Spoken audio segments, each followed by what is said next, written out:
First at noon, a live look at Hanalei Bay on Kauai's North Shore, where you can see the rain coming down. It's a first alert weather day for Kauai, Niihau, and Oahu as we track an upper level disturbance that could bring heavy showers and thunderstorms. We have a flood watch posted for those islands until 6 p.m. Guy Hagi has the details in your first alert forecast.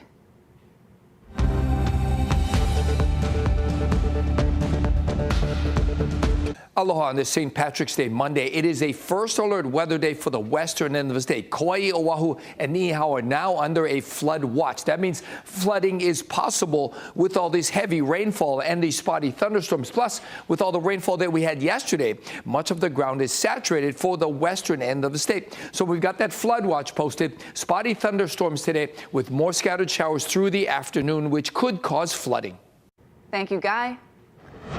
A Hawaii Island fugitive is dead after a 3-day manhunt ended with a police shootout. Christopher Lucrecia is accused of shooting at an officer inside a Hilo bank on Friday, hitting him in the head and right forearm. Now that led to a multi-agency manhunt that ended in Mountain View Sunday afternoon. Police eventually caught up with Lucrecia after a reported home invasion on Ihope Road. Lucrecia, who was armed with a rifle and a handgun and was hiding in a vehicle that was located on the property, began firing at the detectives who arrived first. Seconds later, our SRT personnel arrived and established a perimeter around the residence. Lucrecia continued firing at officers, and one officer did return fire. Eventually, Lucrecia stopped firing at the officers, and SRT members established and maintained a perimeter holding cover on their positions, and repeatedly attempted to communicate and negotiate with Lucrecia. After a period of time, officers were able to send an unmanned drone into the area and observed Lucrecia was non-responsive in the back seat of the vehicle. Lucrecia initially caught the afternoon attention of police after his ex-girlfriend was injured in a shooting last Monday. The officer who was shot on Friday is reportedly in serious condition on Oahu. Honolulu police have opened an attempted murder investigation in Waikiki. We're told it happened around 9:40 last night. Officers were called to Kalakaua Avenue near the Royal Hawaiian Shopping Center, and HPD says 2 men exchanged gunfire and that hit nearby businesses in the area. The 2 men fled the scene before officers arrived. We reached out to HPD for more information and are waiting to hear back.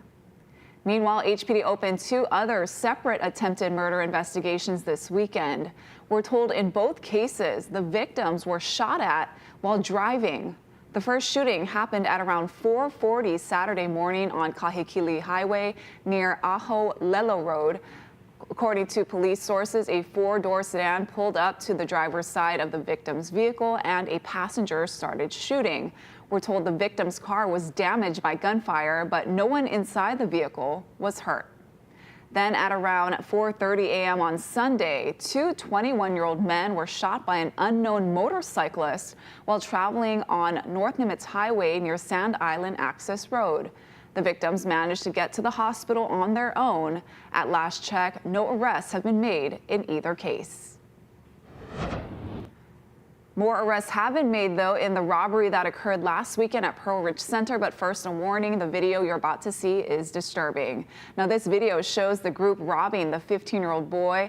After he refused their demands, they assaulted him, stole his belongings, and fled the area. A few hours later, police arrested one suspect, another 15-year-old boy. Through the investigation, officials were able to identify and arrest 2 more teen boys, ages 13 and 14 years old. And a Honolulu man faces 15 years in prison after he was federally charged with illegally possessing a firearm. 21-year-old Chris Pham is set to appear in federal court this Thursday. Last Wednesday, Pham was allegedly found with ammunition and a semi-automatic handgun, and it had its serial number defaced. Now, Pham is a convicted felon, and he was also allegedly seen by law enforcement in an Instagram video, which showed him firing an automatic handgun into the air in public. In addition to jail time, the charge could result in a fine of up to $250,000. The Trump administration is heading to court to defend the president's use of a 227-year-old war act to deport migrants that the White House says are members of a Venezuelan drug gang. Now, this comes as President Trump also appears to be ready to go after lawmakers who participated in the investigation of January 6th. Erica Brown has more details from the White House. A federal judge is holding a hearing Monday to determine whether the Trump administration violated his order to stop a flight deporting 261 migrants to El Salvador, some with alleged gang ties. We tend to be in court a lot. It's what they like to do. These rogue judges have to stop. This is an executive decision, and we are trying to make America safe again. President Trump carried out most of those deportations under the Alien Enemies Act of 1798, a wartime law allowing for quick arrests and deportations without many of the legal steps used for immigration cases. They invaded our country, so this isn't, in that sense, this is war. President Trump also questioned the validity of the pardons issued by President Biden to lawmakers who served on the select committee investigating the January 6th assault on the U.S. Capitol. Trump claimed without evidence Biden's pardons are void because the signatures were done with an auto pen and Biden knew nothing about them. The president was raising the point that did the president even know about these pardons? President Trump also attended his first board meeting at the Kennedy Center as its new chair. A lot of effort, a lot of money on crime, and we're going to spend it on fixing up. We don't want graffitis on the beautiful white statuary marble, and we want to have our roads good and everything else. We'll be able to do that easily. And this is a part of it. I mean, Kennedy Center is a very big part of it. Trump has frequently cited what he calls woke content in drag shows as reasons for his overhaul of the Performing Arts Center. Erica Brown, CBS News, the White House. Meanwhile, Hawaii Attorney General Ann Lopez is praising a federal judge's order to reinstate fired federal employees by today. The order by a district court judge in Maryland also puts a pause on mass layoffs of probationary workers. Now, it comes after Lopez joined 20 other states in a lawsuit on the issue. In a statement, Lopez said, quote, President Trump blindsided the states when he fired thousands of federal probationary employees without giving them the 60-day notice required by law. And now to an update to a story we brought you last week. An article about the famed 442nd Regimental Combat Team is back on the U.S. Army's official website. A webpage detailing the history of the famed World War II unit comprised of Japanese Americans was recently removed, and critics point out this comes after President Trump issued an executive order ending what he called radical diversity, equity, and inclusion, or DEI initiatives. The removal triggered an outcry from relatives of the unit's veterans, as well as from some members of Congress. On Saturday, the article was republished, although in a different part of the Army's website. I think with the outpouring of community support, I think that forced the Army to respond to us, and it was very heartening and we're very grateful for the fact that they reposted the information about the 442 on their website. In a statement, an Army spokesperson said the 442nd Regimental Combat Team holds an honored place in Army history. They also said that articles related to the 442nd and Nisei soldiers will be republished to better align with current guidance. Now, the unit, combined with the 100th Infantry Battalion, remains the most decorated combat unit in history for its size and length of service. Well, it was a weekend of severe, deadly weather for about 100 million Americans. At least 40 people across several states were killed by tornadoes, high wind, and wildfires. Jason Allen is in Missouri with the details. Volunteers swarmed Plantersville, Alabama to begin cleaning up from this weekend's deadly storm system where at least 2 people died. They don't have to do this. They're doing it on their own because they care. Michelle Moore was trapped in her home for an hour as a tornado ripped her trailer to shreds. I thought I was going to die, for real. I just held on, that's all I could do. Oh. Winds up to 80 miles per hour gusted throughout the South and Midwest. So strong, they tossed this school bus onto a building. Yeah, that's a tornado. DJ Lane took this video as a tornado passed over his house in southern Mississippi, something he doesn't plan on doing in the future. They ever tell me a tornado coming again, I'm going the other way. Here in Missouri, Kelsey Webb's home was destroyed, but her family is okay because her 9-year-old daughter convinced the family to evacuate. We're all okay. We're not injured. We're alive. In Oklahoma, wildfires have destroyed or damaged hundreds of homes. Members of the First Baptist Church of Manford cooked breakfast for residents who lost everything. That will help them get through at least some of the tragedy that they have been going through. The National Weather Service says extremely critical fire weather conditions are expected to last until tomorrow in Texas and New Mexico. Jason Allen, CBS News, Poplar Bluff, Missouri. Here at home, we want to take you live now to Waikiki, where you can see the sidewalks along Kalakaua Avenue are crowded as people wait for the 58th annual St. Patrick's Day Parade. More than 800 participants, including marching bands and community groups, will make their way from Fort DeRusi to Kapi'olani Park. The parade started at noon and is expected to last about 90 minutes. Well, ahead on This Is Now, the NASA astronauts who've been stranded in space for 9 months are finally coming home. Details on their journey back to Earth. Plus, the brackets are set, so let the March Madness begin. A look at some of the big teams heading to the big dance.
Welcome back. 2 American astronauts who've been at the International Space Station 9 months longer than originally planned are one step closer to coming home. Mark Strassman has more. Ignition and liftoff. Finally, the beginning of the end, launching an overdue homecoming for Butch Wilmore and Sonny Williams. After liftoff Friday night, their replacement crew, 4 fresh astronauts, led by Commander Ann McClain, arrived at the space station early Sunday morning. Among the welcoming party, Wilmore and Williams. It was a wonderful day. Great to see our friends arrive. So thank you so much. After a short handover, Wilmore and Williams, along with NASA astronaut Nick Hague and Russian cosmonaut Alexander Gorbanov, will board a different SpaceX capsule and return to Earth on Tuesday.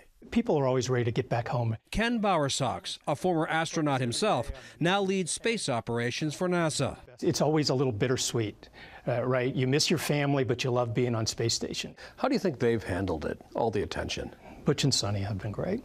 I can't say enough positive things about them and how proud I am of them. Wilmore and Williams' space saga is unlike any in recent memory. Back in June, their ride to the ISS developed propulsion problems. Their original 8-day mission stretched into more than 9 months. I'm looking forward to sitting across from them and hearing about their perception of how things went and all about their time on orbit. And what a story they'll have to tell. Mark Strassman, CBS News, Atlanta. To business news, Americans are carrying a record amount of credit card debt, and that's not the only money they owe. Auto loan defaults have also hit a record. Andres Gutierrez reports. How much are you paying each month? $930. Troubling times on the American road. 2 years ago, Alejandra Graciola bought her EV for $60,000. Is that pretty high for you? I mean, does it break your budget? It is. Graciola is on a loan. In 2024, more than 4% of auto loan holders had car payments of $1,000 or more. That's up from 1% in 2020. And almost $1,000 for a car is just, it's a little crazy, but... Driving up prices, a double whammy of rising vehicle costs and higher finance costs to buy them. If we look at the average price people are paying for a new vehicle, it's north of $47,000. On used, it's $25,000. With the economy showing signs of stress, Jessica Caldwell of Edmond says borrowers are feeling the pinch. So people that are kind of in the middle of their loan, they may be hitting the point where cost of living has gotten to them and they can no longer make these payments. And that's happening at a record level. 6.6% of vehicle owners with subprime loans were at least 60 days past due on payments. Those loans coming with higher interest rates for buyers with limited income or credit scores. To make ends meet, more Americans are opting for longer repayment plans. In 2024, a record 66% of new cars were financed for 72 months or longer. People that on average are underwater, over $6,000 on their car loan, and they're rolling that into their next vehicle loan. And once that happens, it becomes a real hard cycle to get out of. Another speed bump, surging rates for insurance and repairs, while tariffs threaten to add more sticker shock. The price of North American-made vehicles estimated to jump $2,000 to $12,000. I wanted my car, I got it, and now I'm stuck with it. For Alejandra Graciola, not having a car is not an option, despite the cost. I mean, we got to do what we got to do now, The cost to keep on rolling. Andres Gutierrez, CBS News, Los Angeles. Here's a live look outside with our tower cam. Guys, going to have your first alert forecast on this first alert weather day in 2 minutes.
Aloha on this Monday, St. Patrick's Day. It is a first alert weather day for the western end of the state because we're closest to that big storm system, and that's popping up some thunderstorms with heavy rainfall for Kauai, for Niihau, and for Oahu today.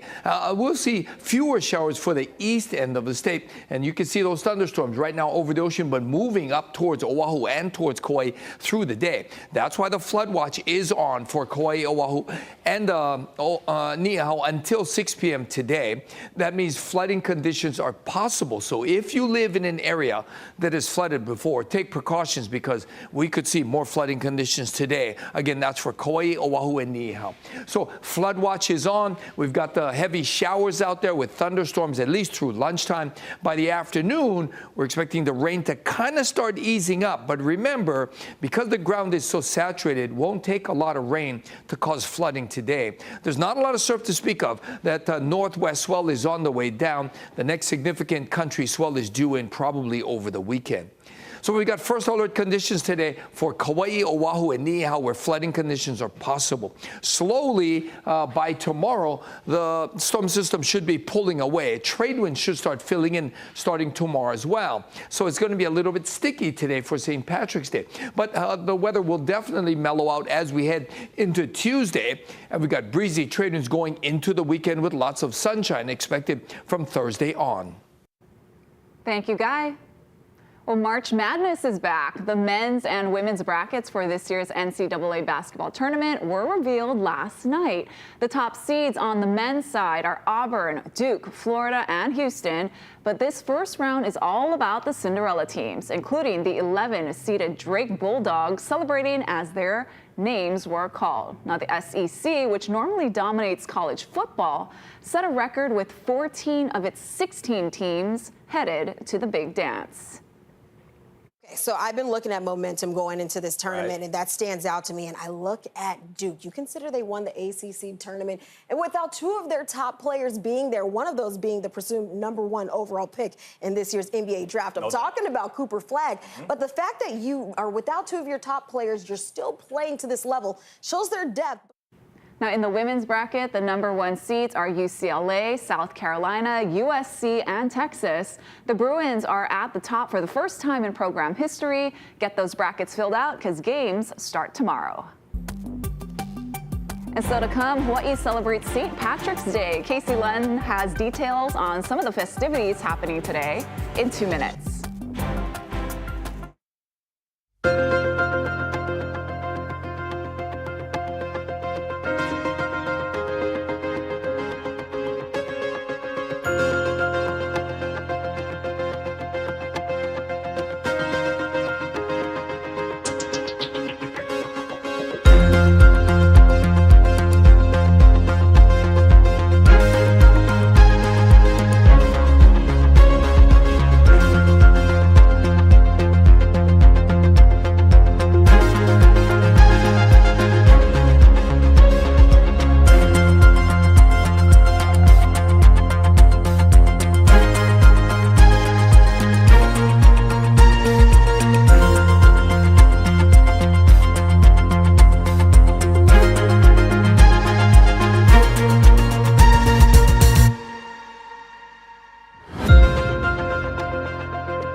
Happy St. Patrick's Day, everybody. If you're looking to celebrate the luck of the Irish today, there are plenty of places to have a good time downtown. Casey Lund has the details.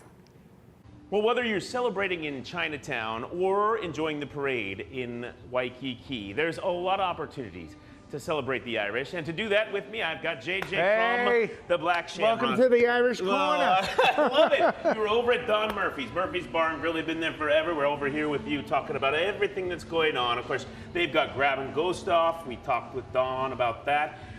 Corned beef and cabbage. What do you guys got going on over here? We have corned beef cabbage sandwiches we're doing. We got Guinness, dirty water, hot dogs, and of course I got my pizza. We're going to do pizza by the slice all night until we sell out. Yeah. Keep everybody filled for filling. I want to ask also, the stage is set. Let's see that over there. We have live music happening starting at 2 o'clock, and it's going to go to 10 o'clock. So we have Comanico playing off, kicking us off. Secondary, we have Pakalolo 3, my brother from another mother, Seamus on drums. Yes, sir. Then we have the Celtic Pipe and Drums coming down.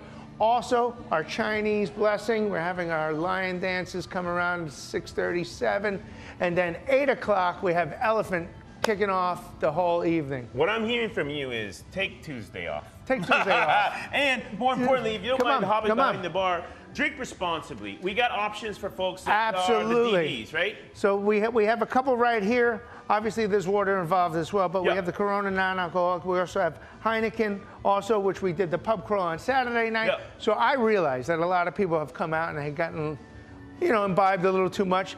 We want you to make it back for next year. So take an Uber, take a Lyft, get a ride, or just don't go anywhere and just, crash here. Enjoy You here. can sleep over. Stay here at my house. All right, JJ, I want to ask you one other thing, too. We got some merch here. And not just merch. This is something special. So Tell me this a is little bit something about these special. I have to give a shout out to Jen and Emmett from the North Shore. And I'll tell you, Aaron, who did this wonderful artwork, it was probably about 3 years in the making when the idea first came up and stuff like this. All hand-painted Guinness Nikes. Never will you find another set in the world, because this is the only one ever. And JJ, no more block party anymore. That's a lot of work on both your part and Don's, but a good time. It was more his work. Yeah. I thoroughly enjoyed a lot of them. We may be bringing it back next year. We're going to try and get our collective selves together and be able to do it, because we realize that is a community-driven event, and the community loves it. So, on the Irish Corner Block Party next year, well, stay tuned. I'll be there, JJ. Thank you, Thank you Sláinte. so much. Black Shamrock, a lot going on for St. Paddy's Day. Even if you celebrated over the weekend, it's still a lot happening on the actual holiday. Again, the parade starting at noon, right about now, all the way into Kapiolani Park from Fort DeRussy. We'll send things back to you for now. Thank you, Case, and thank you, JJ. And speaking of that parade, let's take you live now to Waikiki, where the 58th annual St. Patrick's Day Parade is happening right now, making its way down Kalakaua. If you're out there, hope you're wearing some sunscreen. Thanks for watching.